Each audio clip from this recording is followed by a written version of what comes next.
In this video, I'm going to be discussing articles with you. This is paper 2, question 5 for AQA anyway, for GCSE English. But of course, all exam boards might ask you to write an article for the paper 2 exam, the non-fiction piece of writing. In this video, I'm just going to start by introducing you to, I suppose, how you should approach this task. And then I'm going to finish by working with you for the first few paragraphs of a task to show you what article writing is about. And hopefully after this video, you will feel more confident in how to structure your article, how to plan your article, but also the kind of style in which you write in order to sound convincing in your view. I want to make it clear from the get-go that when I teach essays or when I teach extended pieces of writing with students, I don't use acronyms like PETAL or P or PEAL. I actually find them very restrictive for students because they get distracted by remembering the formula rather than actually thinking about what they're going to say. So this video is not going to be using any of those formulas because English for me is all about expression. It's not about following formulas. And I think this actually turns some students off English. You know, you follow a formula in science or maths. English is all about expression, and you have a greater degree of freedom if it's taught correctly. So I don't actually use any of those rigid formulas, and I actually find that students have much more freedom and flexibility in their communication. So a reminder then, articles. It's worth remembering that paper 2 for AQA is called Writers' Viewpoints and Perspectives. That means that this exam is all about opinions. You're going to be analysing and comparing the opinions of two writers in the reading section, for example, question 4. But question 5 is your opportunity to write your own opinion, and the examiner wants to know what you think about a particular issue. You might already know that for the June 2022 exam for paper 2, AQA have already stated that you will be asked to write an article. So as part of the pandemic recovery, we already know this year that you will be asked to write an article. So it won't be a letter or a speech. So this video, therefore, might be more important than it would have been otherwise. In your task, of which you'll get one of them, I don't want students to get distracted by what it says. It might say an article for a blog or an article for an online newspaper, an article for a broadsheet. Keep it simple and see them all as the same. It doesn't matter where it's going to be published at the end of the day. This is a GCSE. They're not any different. So just write an article for whichever one comes up. Really important that you plan before you start writing, and I'm going to show you an example of a plan a bit later. In terms of language techniques, students, at least I use this with students, but you might have other ways you're taught. I used a forest. It's often been used for years. Each of these letters stands for a technique. I'll show that in a second as well. And I would also encourage students to consider ethos, logos, and pathos, which I'll go through again in a second. One of the things that makes us have the opinions that we do is our own life experiences. Often the things that we have gone through, whether positive or negative, will impact on how we see the world and the opinions that we have.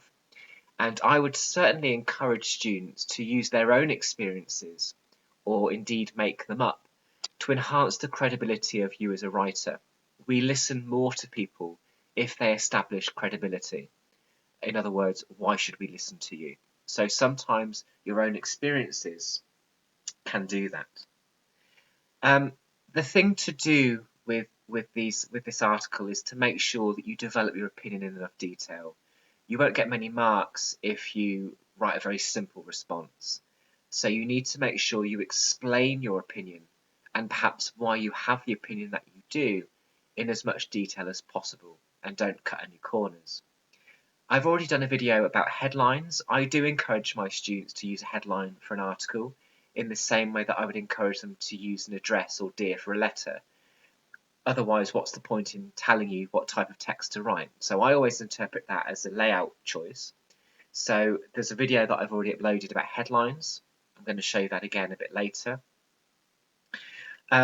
You're aiming to write for about 45 minutes. If you've got extra time, you might want to give yourself longer.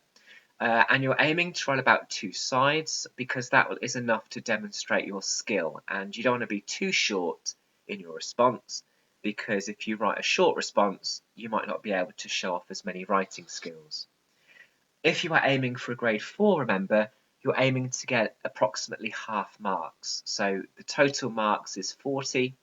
If you can get 20, that means you're halfway there, and grade 4 is halfway up the mark scheme. So if you're aiming to just get the grade 4, then you're aiming to get about 20.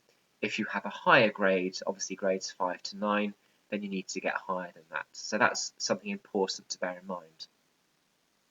So those are some key points regarding paper 2 question 5 and writing articles. Just to recap the forest, you can see here on our right hand side, you want to express your opinions with confidence, conviction and clarity, CCC. So deforest is a way in which you could do this. Now, you don't have to use every single one of these, and many of them will be automatic anyway, such as O for opinion. Well, that should be automatic. But things like direct address, facts, repetition, statistics, and so on are techniques that we associate with non-fiction writing, such as an opinion column, like an article. It's also worth remembering that this is not an article like you would read in the news. This is an opinion article. If you look in a newspaper or online, many celebrities are employed as opinion writers. They're sometimes called columnists. And their job is to basically give an opinion. And they get paid for that. So this is what you are writing. You're writing about yourself. You're writing about your own opinion. We also there have ethos, logos, and pathos. So ethos is your credibility as a writer. In other words, why should people listen to you? Why are you an expert on this? You're establishing a degree of knowledge about what you're saying. Logos is logic, which can often be conveyed through statistics or facts, 25%, etc. Pathos is emotions. It can be emotive language. It's to do with feelings. You might want to shock the reader. You might want to upset them. You might want to anger them. So any emotional reaction from your writing is going to come under pathos. On the left-hand side there, we have how to get CCC, so how to get confidence, conviction, and clarity. Formal language, good use of punctuation and vocabulary, deforest, using your own experiences or the experiences of others, or making them up if necessary. Ethos, logos, and pathos, making sure you write enough, using a headline and subheadings perhaps to structure and organise your writing, having an argumentative and confident tone. You might want to use connectives like however, furthermore, firstly, secondly, thirdly, and topic sentences, which is where the first sentence of your paragraph signposts what that paragraph is going to be about. And finally, consider the counter-argument. Good writing is all about trying to get people to think the same as you. Whenever a celebrity writes an opinion column, they want you to agree with them. And they will use counter-arguments as a way to convince you that their point of view is correct. So those conventions there is how you would get confidence, conviction, and clarity, the 3 C's, in your piece of non-fiction writing. And obviously this applies to articles, speeches, or letters. It just so happens this year you're going to be asked to write an article. So I want to show you then a particular task, and I want you to show you the difference between 2 students' pieces of writing. So the task is social media is dangerous, addictive, and poses severe risks to young people. And then it says write an article, 40 marks. So let's look at student A. Student A says, I agree that social media is harmful because it causes suffering to people, like it makes them upset because they can be bullied online and it's not very nice. It is also bad because of body image issues and problems with mental health. A lot of people suffer from this. All in all, I think social media is dangerous. So this would get us some marks, but I want you to think about now what's wrong with that. How could we improve it? And then I want us to look at student B. And student B says, Whereas some may believe that social media encourages greater communication between people during a pandemic of isolation and loneliness, this completely overlooks and ignores the damage that social media can cause. For example, 78% of young people between the ages of 12 and 18 admit that they regularly feel depressed by what they see on social media. I have been using social media since I was 15, and I can tell you from personal experience that offensive and inappropriate content is a regular occurrence, with trolling and bullying common. Is it acceptable that children are exposed to this online behaviour, leaving them crying silently at night because they feel so low? Again, I want you to think about what is different about student B's response compared to student A. So you might want to pause the video now and have a discussion either with yourself or with others in the class as to how we could improve student A's response, but also what we could congratulate student B on doing in terms of the way in which they have started their article here. So pause the video now if you want to do that. Otherwise, we will discuss what makes these effective or not so effective. So student A, they're going to get some marks for this, but firstly you'll notice they haven't used punctuation very much, and it is quite confusing to read. This is an example of how a student has a viewpoint, but they don't know how to elaborate or develop it, and they just wham things into their response at 100 miles an hour. And meanwhile, the reader or the examiner is going, whoa, slow down a second. This needs to be developed. Whoa, slow down. This needs to be developed. Because they've actually mentioned some important things in here, like body image and bullying and suffering, but they haven't really developed it. And this is going to be one of those students, perhaps, that writes a paragraph about everything, and then they have nothing else to say because they think they've already said it. This is about slowing down and making sure you develop everything you say to enhance your credibility as a writer. This might be a student, for example, who hasn't planned properly. Maybe they didn't write a plan, and as a result of that, they've said everything in one paragraph. The vocabulary is okay. They've got harmful, suffering. They've got words in there like because. But again, I would struggle to understand this student's viewpoint. I don't really know why they have the viewpoint they do. There's no DeForest techniques in there really either, so they haven't manipulated their language. There's also no indication that this is an article. This could be a letter, couldn't it? It could be a speech, because there's nothing in there that suggests this is an article. So again, in terms of the purpose of the text, they might lose some marks for that. Student B, on the other hand, starts off in a much more confident way. Confidence, clarity, and conviction is much clearer here. They've got statistics in there, 78%, for example, which is completely made up probably. You can always make up your statistics. There's also some nice vocabulary, pandemic of isolation and loneliness, almost like a metaphor there. Words like communication, they've started it with whereas, which is confident. They've also included some ethos or some credibility there because they've said that they started using social media when they were 15, which is designed to make them seem knowledgeable about what they're talking about. We're much more likely to understand this student's perspective because of that. They've also finished with a rhetorical question, and they've also encouraged some use of emotive language or pathos because they've talked about how children might cry alone in the dark at night because of what they see on social media. That might create a reaction in the reader and make us agree that social media perhaps is in fact very dangerous. So this starts better.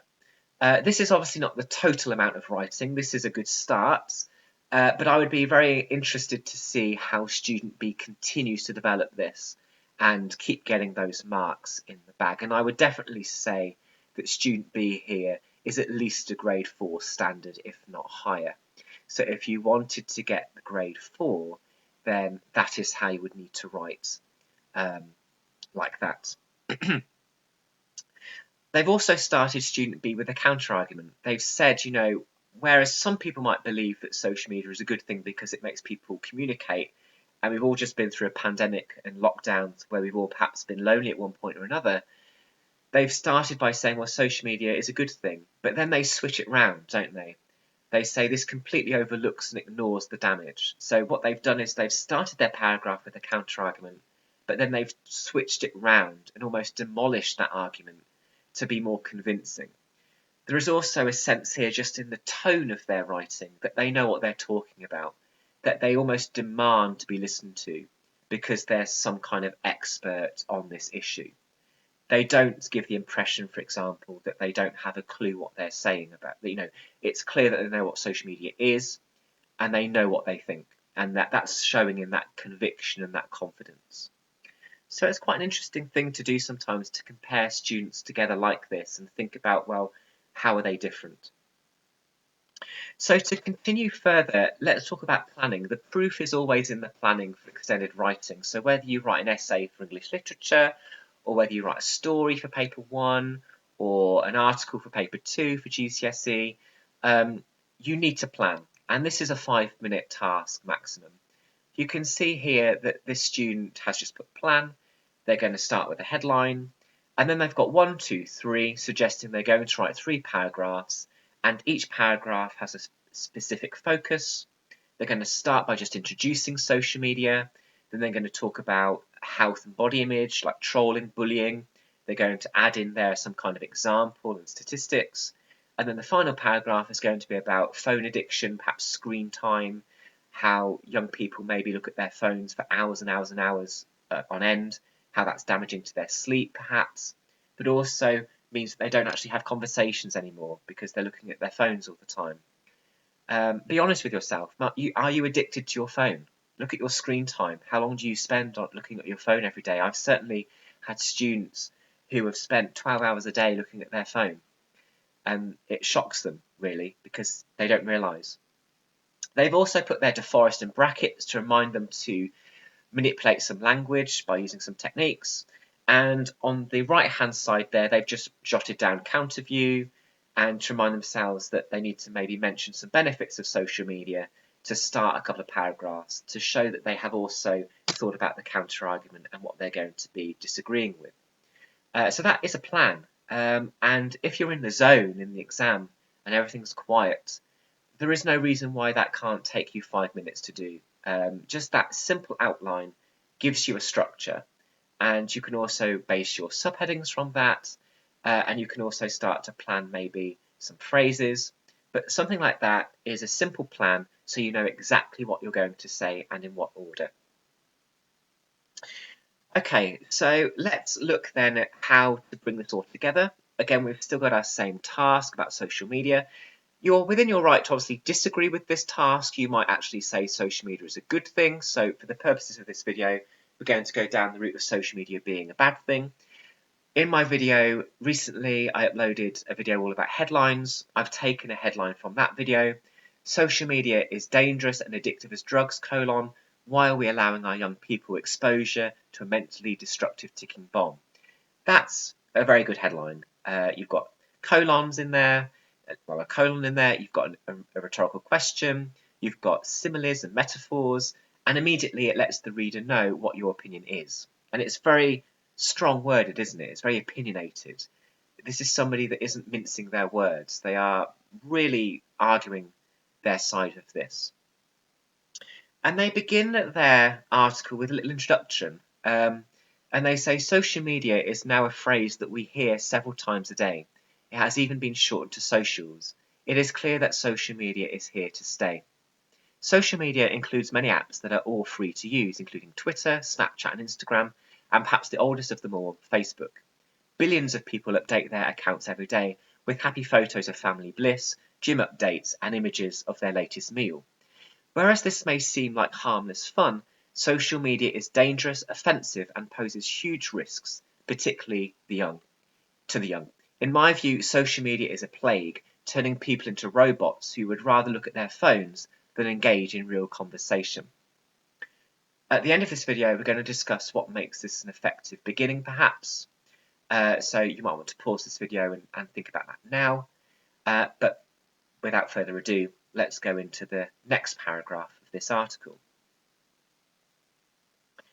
So, and again, I know this is quite small, but you can see that the next paragraph they started with a subheading, and that's a nice way to structure your article. Maybe it acts almost like a topic sentence or a signpost because it shows you are organising your ideas. And articles often do have subheadings. It's one of the few layout features that they have, other than a headline. So you might want to do the same. And following the plan that I showed you earlier, the student has decided that they're going to start to talk about mental health, and they're going to make this connection between social media being a bad thing to people's mental health. So they say, whereas some may believe that social media encourages greater communication between people during a pandemic of isolation and loneliness, this completely overlooks and ignores the damage that social media can cause. For example, 78% of young people between the ages of 12 and 18 admit that they regularly feel depressed by what they see on social media. I have been using social media since I was 15, and I can tell you from personal experience that offensive and inappropriate content is a regular occurrence, with trolling and bullying common.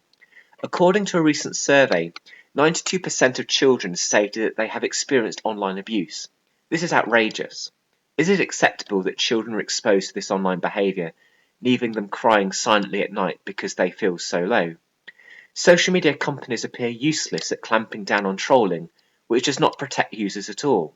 Furthermore, social media has also been accused of increasing eating disorders, such as anorexia, because apps continuously present images of body beautiful, which makes people feel inadequate and ugly. My friend Anna has recently sought help for self-harm and bulimia because social media had made her feel so unpleasant, overweight, and unattractive. Would you want your child to go through this? Simply, the consequences of social media are severe. Severe isolation, severe self-harm, severe depression. It's not good enough. Okay, so that's their first paragraph there, or their second paragraph if you count the introduction. So you might want to pause this video now to discuss or to write down why you think that paragraph is effective. If not, we will continue to what makes this article effective in terms of your GCSE. So what I have highlighted here are all things that would get marks. You can see right from the headline there are skills.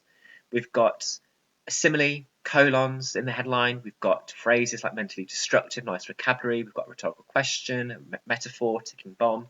So straight away, the headline is getting marks.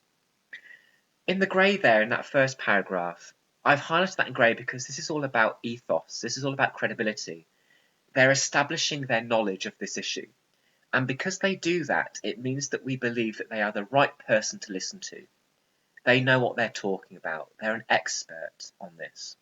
So the grey is all about credibility and ethos. We've also got some list of threes there in blue. And we've also got a metaphor turning people into robots, as well as plague. So, and they also start one of the sentences with, in my view, which is about themselves. There's no reason why you can't use the first person in your article. This is your opinion, remember. So why can't you use I or my? This is all about your view and how you express it. So please feel free to use I or my in your article. The subheading might get you marks because it shows organisation of ideas. It shows that you've thought about the order of which you want to structure your article. And at the beginning of that second paragraph, we have the counter-argument in grey there, which shows the expertly knowledge of the writer in considering the opposing view. The vocabulary is also very formal, it's very argumentative, it's clear, it's confident. In pink, we've got a statistic, which has been completely made up. It's not real, but that doesn't matter. In yellow, I have been using social media since I was 15, and they use personal experience, which is again to do with establishing credibility as a writer. In effect, what they're saying is, you should listen to me because I know what I'm talking about. We've also got another statistic there in blue, 92% of children stated, again completely made up. A short sentence, this is outrageous, and using words like outrageous is quite a emotive vocabulary. They're angry, it seems, and they want you to be angry too. We've got a connective, furthermore, which is always a sophisticated way to begin a sentence, followed by a comma. We've also got a rhetorical question and emotive language about the child crying at night because they've seen something bad on social media. We've also got reference to their friend Anna, and this could also be completely made up. But this establishes pathos or emotive language because it's a way in which they want the reader to feel sympathetic to Anna. And it is evidence, isn't it, that in this case, social media is in fact very harmful because of eating disorders like bulimia and self-harm. We've got another list of 3 there: unpleasant, overweight, and unattractive, followed by another rhetorical question with the question mark in red. And we've got the repetition at the end of severe isolation, severe self-harm, severe depression, which is also a list of 3. Before that, we have a colon, so punctuation is also very impressive. And we finish with another short sentence, it's not good enough, again with the apostrophe there in it's. So in the coloured text here, the highlighted text here, is what would get you the marks. But also what will get you the marks is this general sense that the student knows what they're talking about and they've got those 3 C's: clear, convincing, and confident. This is a student that knows what they're talking about, and they're using this as a opportunity to tell the examiner exactly what their opinion is. It's developed, it's detailed, and they're using to forest and ethos, logos, and pathos to convey that view. So hopefully that has been helpful in terms of how to write your article. Make sure that you plan, make sure that you develop, and make sure that you really make sure that you're giving the examiner your opinion. Thank you.